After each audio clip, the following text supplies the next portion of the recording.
It was just so lovely to hear everyone and their lovely stories. We're excited to hear yours. I mean, like, let's just take it away. I mean, we are. Okay, thank you.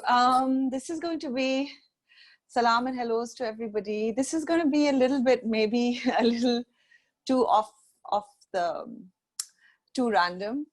But we were I was speaking to Ahmad about this idea of stories and how important telling stories were. I just I realized how important they've been in my life, because I feel like in my experiences, like, especially when it comes to places, one's connection to a place is not so much about, especially now since I'm living abroad.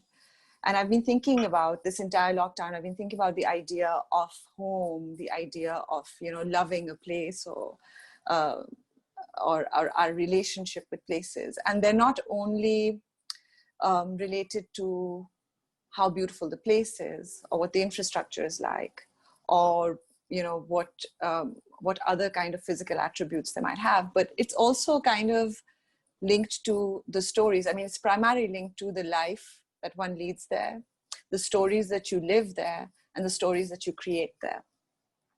So each one of us is a story.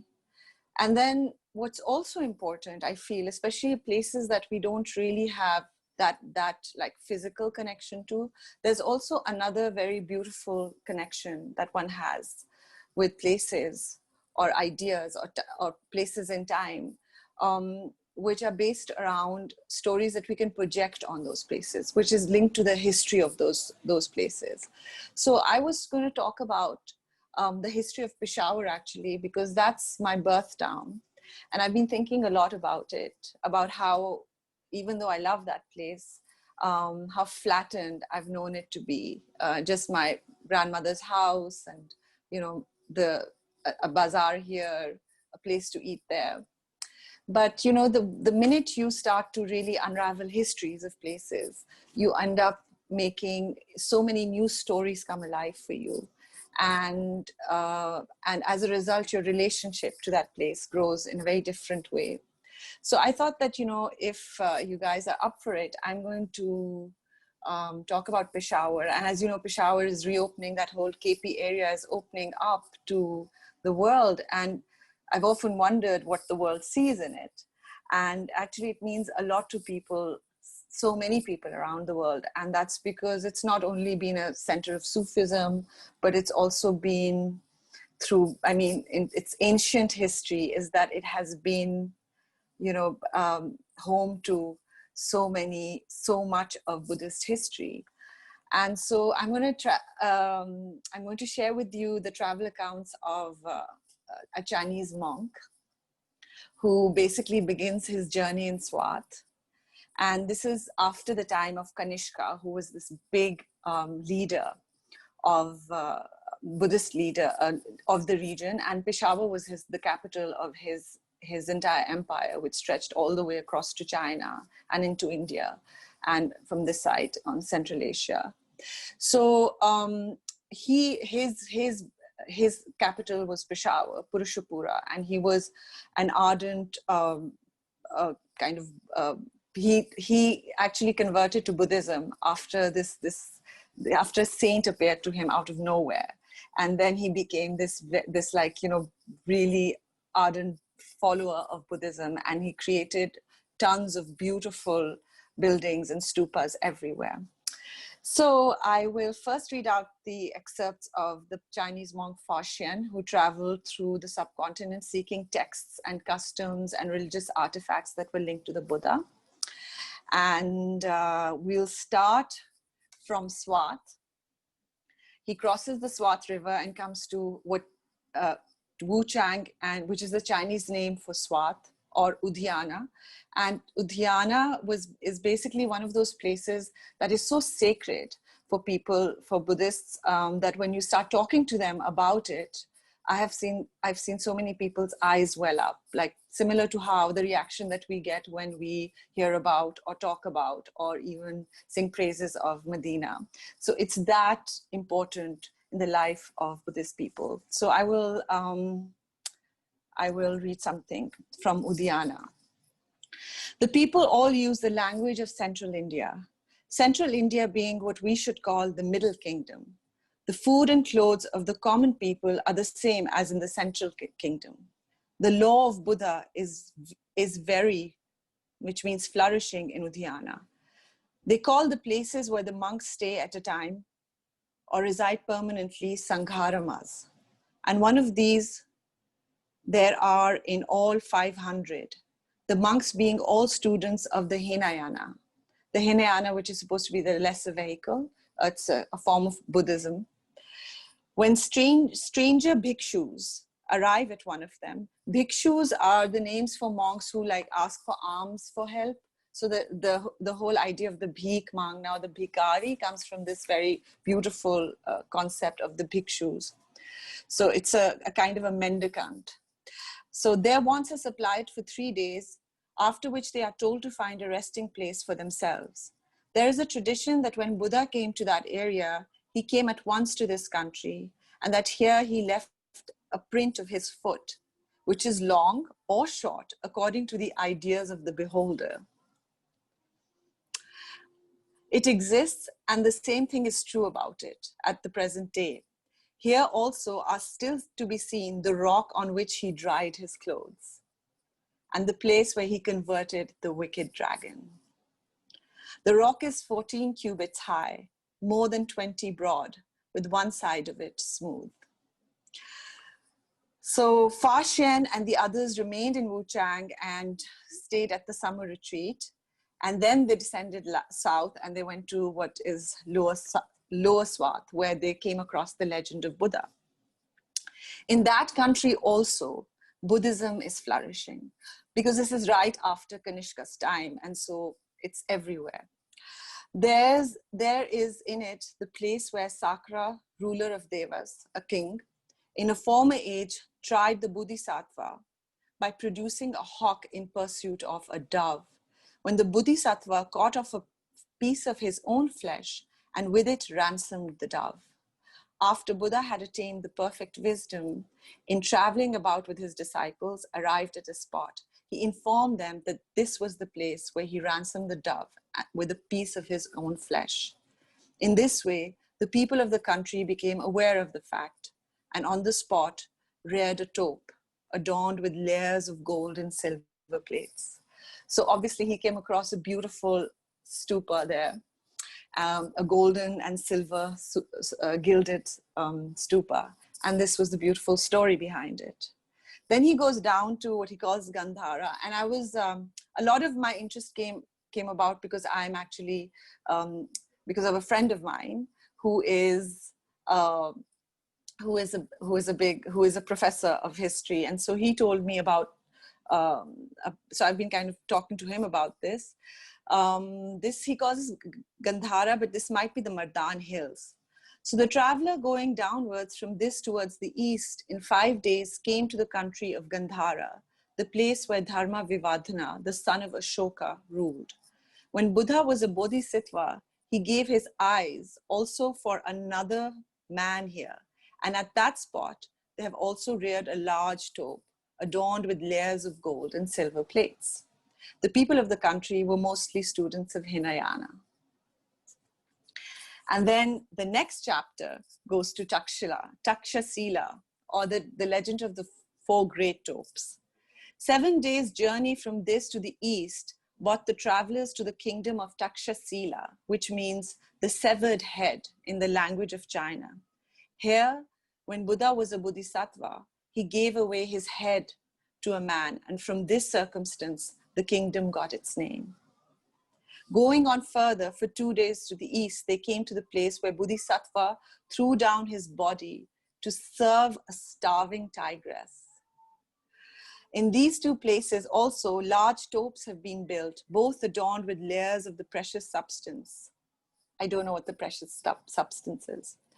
I guess maybe that's the gold and the silver. The kings, ministers, and peoples of the kingdoms around vie with one another in making different offerings at them. The trains of those who come to scatter flowers and light and light lamps at them never cease, which is so much like, you know, the way we put agarbatti and always have things at our shrines and all. I thought it was so interesting. Nations of those quarters, all those, and the other two mentioned before, the four great tropes. And then finally, he goes to Peshawar, a little excerpt from there. Going southward, in 4 days, arrive at the kingdom of Purushapura. Formerly, when Buddha was traveling in this country with his disciples, he said to Ananda, who was his first cousin, and then became a great king himself, after my parinirvana, which means death, there will be a king named Kanishka, who shall on this spot build a tope. This Kanishka was afterwards born into the world. And once, when he had gone forth to look about him, Sakra, the ruler of Devas, wishing to excite the idea in his mind, assumed the appearance of a little herd boy and was making a tope right in the way of the king, who asked, what sort of thing was he making? The boy said, I'm making a tope for Buddha. The king said, very good. And immediately, right over the boy's tope, he proceeded to rear another, which was more than 400 cubits high and adorned with layers of all the precious substances. Of all the topes and temples the travelers saw in their journeyings, there was not one comparable to this in solemn beauty and majestic grandeur. There is a current saying that this is the finest tope in Jambudvipa. When the king's tope was completed, the little tope of the boy came out from its side on the south, rather more than 3 cubits in height. So this is another interesting thing that I discovered, was that in those days, when you came to Peshawar, the first thing you would see was this 400-foot high gilded stupa. I mean, that was your first, it was kind of like, you know, the big sight to see upon entering Peshawar. That was the first sight in your when you walked in. So Buddha's alms bowls is also in this country. Formerly, a king, this is supposed to be Kanishka also, a king raised a large force and invaded this country, wishing to carry the bowl away. Having subdued the kingdom, as he and his captains were sincere believers in the law of Buddha and wished to carry off the bowl, they proceeded to present their offerings on a great scale. When they had done so, to the 3 precious ones, he made a large elephant be grandly caparisoned and placed the bowl upon it. But the elephant knelt down on the ground and was unable to go forward. Again, he caused a 4-wheeled dragon to be prepared, in which the bowl was to be conveyed away.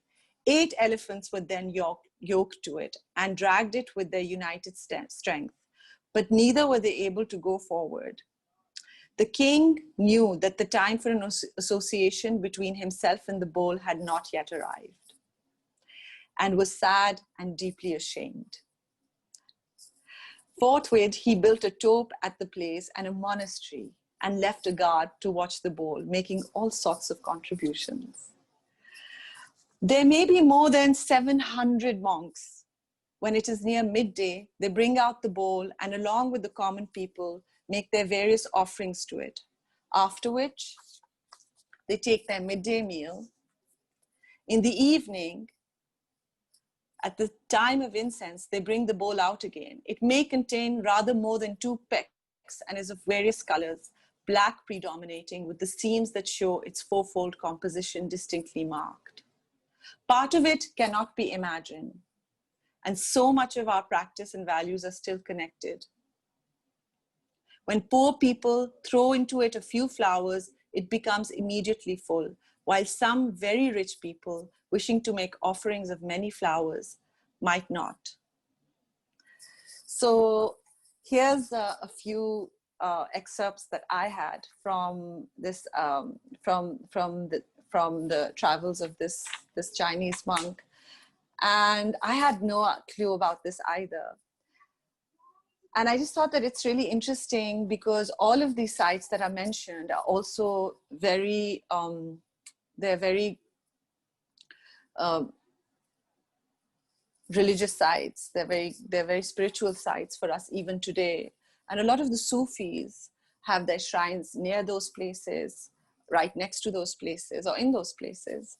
And so it really makes you think differently about a place, because so much of it seems like fantasy, and so much of it it seems so alive in such a different way from the way I know it, or perhaps you know of it. But it also really speaks to something that's very dear to my heart, which is the idea of the continuity of our history. And with the fact that so many of these sites are still connected to Sufi shrines or Sufi practices, or are in many ways the land itself has become kind of spiritual, shows us that we are kind of connected to this history, even if we don't really know much about it. And in many ways, this kind of also reminds me of, I knew that this kind of thing existed in Sindh, because, when you go to Sevan Sharif, to the shrine of Shahbaz Qalandar, so there are several spots that the Murid visits, not just the main shrine. You also go to the spot where he meditated. There's a spot where the woman refused to give him water. So there was a whole stream of water that came out. And then there was another place where his tears fall to the ground, and then he sees little natural beads in the stone, which are on the ground, that are kind of gold and sparkly specks. So those spaces weren't randomly chosen by someone like Shahbaz Qalandar. Also, they were actually, his meditation chamber was inside a cave in a hill, on top of which there was a big and very important Buddhist stupa. And then also the place where he baked his bread, that was a yoni and a lingam. And then later on, a lot of people said, oh, this is a samp and this and that, but actually it's a temple. So, I mean, in that way, the spiritual energy around these places was reaffirmed and was acknowledged by later beliefs and later mystics and later monks. And that's how we keep connected to this idea, and it really makes me feel that they're still alive with that energy today. So I can't wait to go and visit these places. And that was my little story. So thank you. That was awesome. Like, it's incredible. Like, jab sunte hain aap baat, like, it just gives you a different perspective, right? Like, I've never had the chance to go to Peshawar yet, I don't think. And now it'll give me an even different lens to look at it, right? Like, aap sab log, like, jab bhi hum kahin jagah, kisi bhi jagah jaate hain, so we always have one perspective of like things we've seen. KP to main gaya hu, like, it's super green, it's very beautiful. But then when you add this different layer of stories of the people that have gone through that land, and when you really interact with it, like jo aapne baat kahi hai ke, before there were the monks and then there were the Sufis and all of these other people, you really go to these places and you feel ke yahan pe history hai, and you see the beauty that people saw in these places, and it really kind of gives you this other perspective. So thank you. Thank you. Thank you so much. Absolutely. I also feel, that's what I've been doing with my songs as well. I mean, for me, the saddest bit, because I've always wanted to connect, I feel like because we don't have a sense of history about where we live, we don't really have much of a relationship with home apart from what we experience. And what you experience may not always be, great.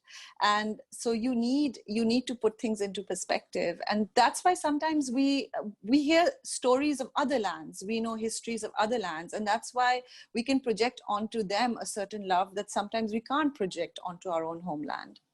And for me, like, I feel that the more you get to know about the history, I'm like, I just read out, I'm sorry, I was like really stopping in the middle as well, but I just read out some small little excerpts. But I mean, there are like books and books written on this. And imagine how in its glory, what Purushapura was like, what those people were like, how how amazing and beautiful and developed and one of the greatest civilizations was created there. So when you think about all of that, and then you don't just go for the, you don't just go for Charsi Tikka, and you don't just go for like, buying buying cloth from Bada. You go for the place itself. And that I think, and it's true for Sindh, it's true for Punjab, it's true for Balochistan, for Baltistan, it's everywhere. We have this amazing history, and with that history, there's also amazing musical traditions and songs. And I mean, songs are kind of like little stories that have, survived, especially folk songs.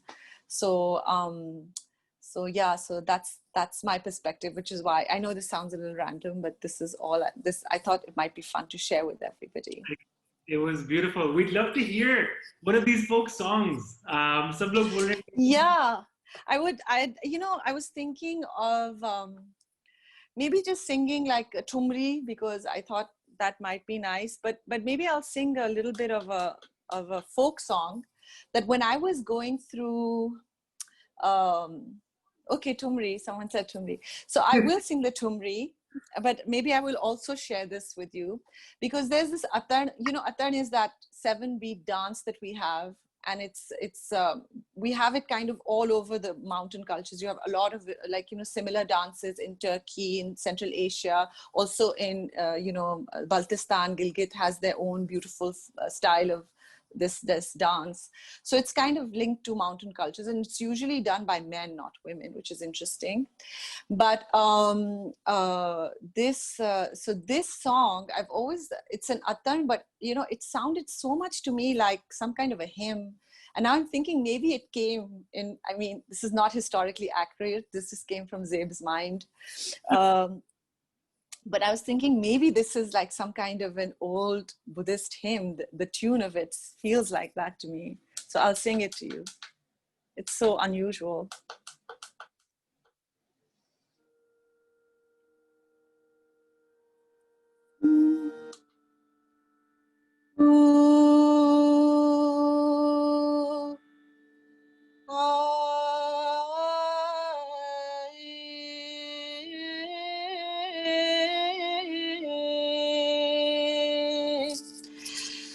Jalalahu khajala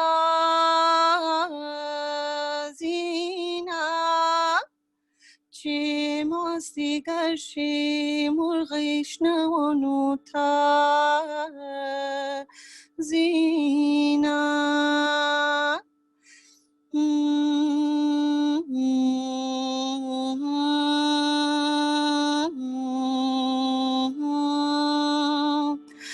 Pabak ke magar zadil bara Gulan sharmigi makhbastana pata Weena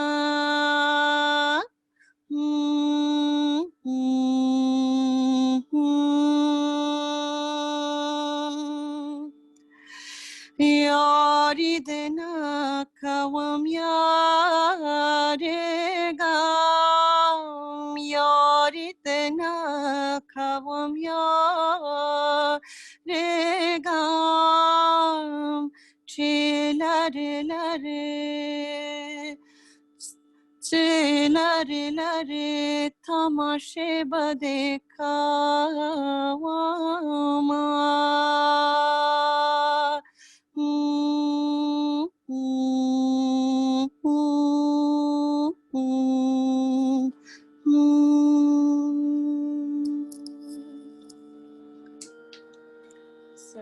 So that was a little really that was a little thank you so much, everyone. Thank you. Beautiful.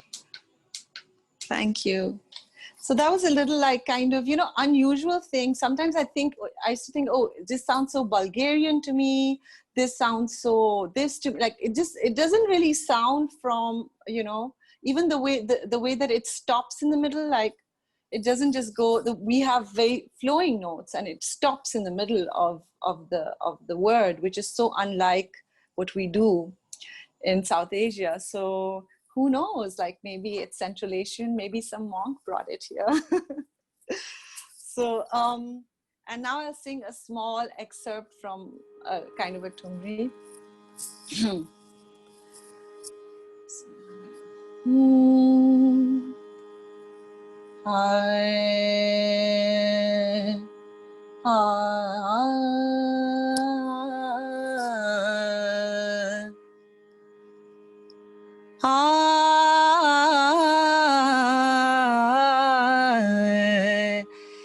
जाग पड़ी मैं तो पिया के जगाए, जाग पड़ी मैं तो पिया के जगाए, भोर भई पिया नजर न आए,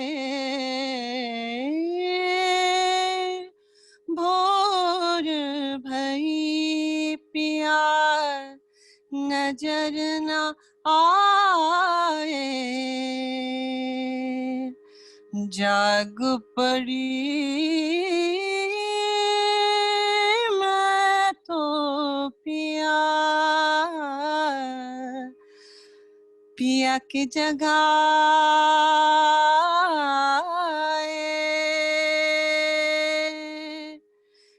जगाए, जगाए,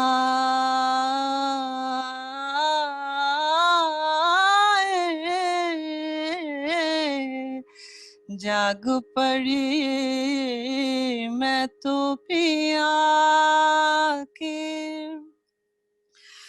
रैन अंधेरी बिजुरी डराए,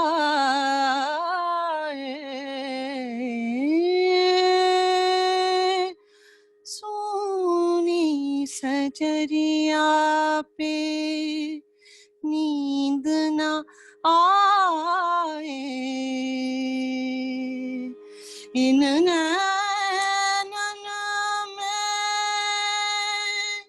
नींद कहाँ अब,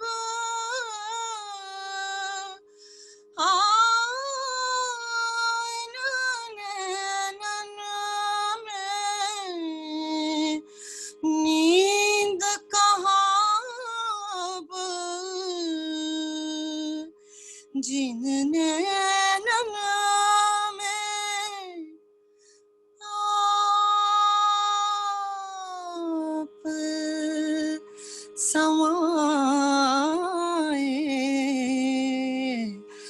जाग पड़ी मैं तो पिया के. That's it.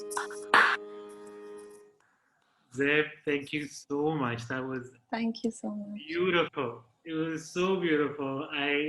I'm sure that I'm speaking for everyone. Like we were all like, Thank you. Thank you. Like it's just incredible. What was very interesting to make baat kari thi, Dame actually said how it's very fascinating to see how art and culture has gone across regions. जो भी आपने जो पहला जो गाना सुनाया था, how you were saying that it has Balkan and Central Asian influences. So it's really fascinating to kind of see that journey. जो आप पूरी दुनिया में देखते हैं कि how the influences keep on touching their land and the people that reside within it. क्योंकि पाकिस्तान में भी आप देखते हैं तो सिंध में कितने लोग आए, कितने लोग गए, and the influences that they've left. Same thing with Gilgit Baltistan, same thing with KP and in Peshawar. It's so beautiful कि हमारी everlasting जो story और जो दास्तान होती है, it just keeps, adding different elements. Absolutely. And I think we're very lucky to be in this region. I mean, that's the whole point of knowing our history, because it's not a nothing history. It's like a really amazing history. Every little nook and corner. And so, the more we engage with it, the more actually it doesn't feel, and then when you start knowing your history, none of this feels surprising. It doesn't feel surprising at all that there should be Balkan influences, that there should be Chinese monks, that there should be Jewish travelers, that there should be anything, Carnatic music up in KP. There's none of it is feels unreal. I completely agree, and it's so beautiful to see. And thank you so much for giving us an insight into what I'm sure a lot of people did not anticipate was the history of Peshawar and what kind of has come through. So thank you. Thank you so much. Thank you so much. And I'd like to say a big thank you to my friend, Dr. Walid bin Ziyad, who is a professor of history in North Carolina. So he helped me get to this part of storytelling from my own region, and I would urge everyone to learn these stories. Amazing. Thank you so much. Thank you.